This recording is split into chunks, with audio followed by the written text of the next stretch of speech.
Assalamualaikum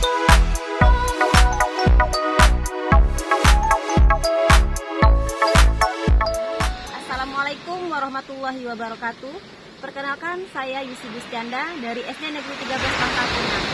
Hari ini saya akan mewawancarai Kepala Sekolah SD Negeri 13 Pangkal Pinang untuk membahas masalah yang saya temui di dalam kelas untuk melengkapi lembar kerja pada program pendidikan profesi guru dalam jabatan angkatan 3 tahun 2020 wabarakatuh.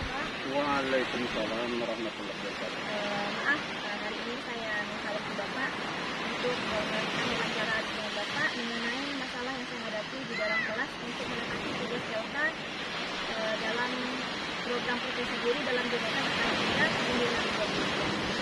Ada beberapa pertanyaan yang bakal saya tanyakan Pak untuk hari ini. Pertama, kira-kira menurut Bapak penyebab rendahnya motivasi belajar peserta didik di kelas itu apa Pak? Kalau menurut hemat kita mungkin pengalaman jadi guru juga. Itu salah satunya adalah mungkin kurang paham dasarnya itu apa tujuan belajar. Jika mereka belajar itu sekedar datang tidak fokus. Karena mereka belum paham itu tentang belajar itu sendiri. Yang namanya belajar itu kan artinya melakukan perubahan tingkah laku itu kurang lebih. Ya. Untuk pertanyaan kedua Pak, menurut Bapak penyebab rendahnya capaian kompetensi peserta didik dalam belajar itu apa Pak? Salah satunya mungkin faktor bawaan peserta didik itu sendiri, faktor turunan juga bisa, dan faktor kesiapan dari anak didik itu kadang-kadang banyak kendala. Kita tidak tahu kendala mereka di rumah, kan? Setelah sampai di sekolah bagaimana. Itu salah satu penyebab juga, Pak Kira. Terima kasih Bapak. Untuk pertanyaan ketiga, faktor penyebab rendahnya kemampuan literasi peserta didik itu menurut Bapak apa? Literasi itu kan kegiatan membaca dan memahami isi bacaan. Kalau kita lihat sekarang, zaman ICT yang maju, itu kan banyak pengaruh juga. Anak itu cenderungnya bermain dengan HP, perpustakaan sudah rendah, volume kunjungannya, sehingga nantinya anak tidak begitu paham. Dengan HP kan sifatnya bisa sementara, dan itu kalau direkam bisa hilang juga. Itu mungkin faktor salah satunya. Ya, kita masuk pertanyaan keempat Bapak.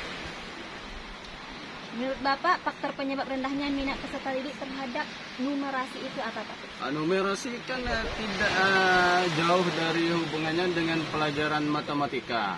Kalau kami dulu kan namanya matematika, kegiatan menghitung, mengali ada dan sebagainya. Mereka kan kalau dasarnya tidak kuat, kadang-kadang perkalian pun tidak hafal, bagaimana dia untuk mengembangkan pembelajaran berikutnya. Jadi sehingga timbul rasa malas. Saya tidak begitu tertarik.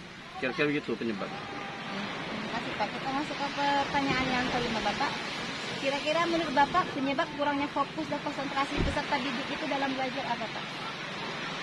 Ya tadi yang dari awal yang Pak sampaikan itu tentang tujuan belajar yang mereka belum paham. Kenapa sih saya datang ke sekolah semestinya?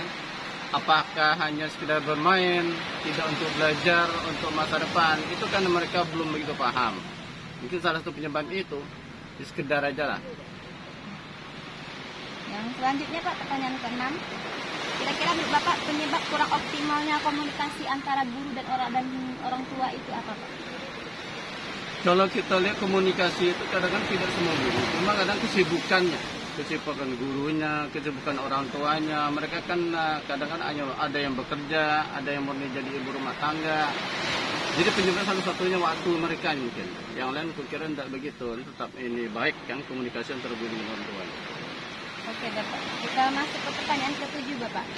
Kira-kira bentuk pendekatan yang dilakukan guru terhadap peserta didik itu untuk menunjang potensi belajar itu kira-kira seperti apa Bapak?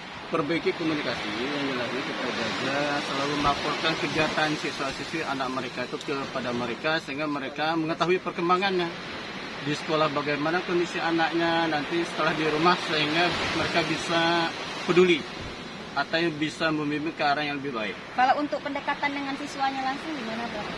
Kalau untuk pendekatan dengan siswa langsung, biasa orang guru harus membuka hati. Karena orang guru kan ada istilah orang tua yang kedua bagi mereka. Jadi kunci pertama pengalaman Pak itu harus membuka diri untuk siswa-siswi, siapapun siswa-siswinya. Iya. Kita masuk pertanyaan berikutnya Bapak. Penyebab guru itu belum optimal dalam menerapkan pembelajaran yang inovatif itu menurut Bapak seperti apa? Inovatif kan tidak jauh dari kata istilah pembaruan-pembaruan. Kadang kendalanya begini, kita tahu bahwa administrasi guru kadang-kadang lumayan padat harus dikerjakan. Sehingga waktu mereka kadang-kadang terkuras untuk menyelesaikan administrasi, belum waktu untuk kegiatan-kegiatan lain. Bukan mereka tidak mampu, mereka kurang punya waktu, Pak kira itu. Ya. Selanjutnya Bapak, penyebab guru itu belum melakukan pelajaran yang berbasis hoax sehingga tidak memfasilitasi kemampuan literasi dan numerasi peserta didik. Kalau pembelajaran hot ini kan kita berbicara dari muda ke sedang ke yang lebih tinggi kualitasnya. Tapi Pak kira tidak semua guru.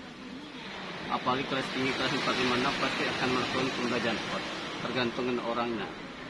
Dari sebenarnya dari kelas 2, kelas 3 itu sudah mulai. Step by step. Itu yang dilakukan mereka, Pak yakin dan percaya itu pasti dilakukan. Ya. Pertanyaan berikutnya Bapak. Kira-kira menurut Bapak penyebab kurang pemahaman siswa dalam menyelesaikan soal-soal berbasis hot itu apa? Faktor juga pengaruh literasi itu kurang membaca, kurang minat artinya. Karena kan kita lihat pustakaan-pustakaan itu jaranglah dikunjungi secara ini ya. Artinya secara bertubi-tubi, mereka mengandalkan buku paket, mereka mengandalkan mungkin HP ya. Jadi salah satunya karena kalau membaca langsung beda dengan kita membaca di HP, Pak. Kira seperti itu. Baik Bapak, ini untuk pertanyaan terakhir Bapak.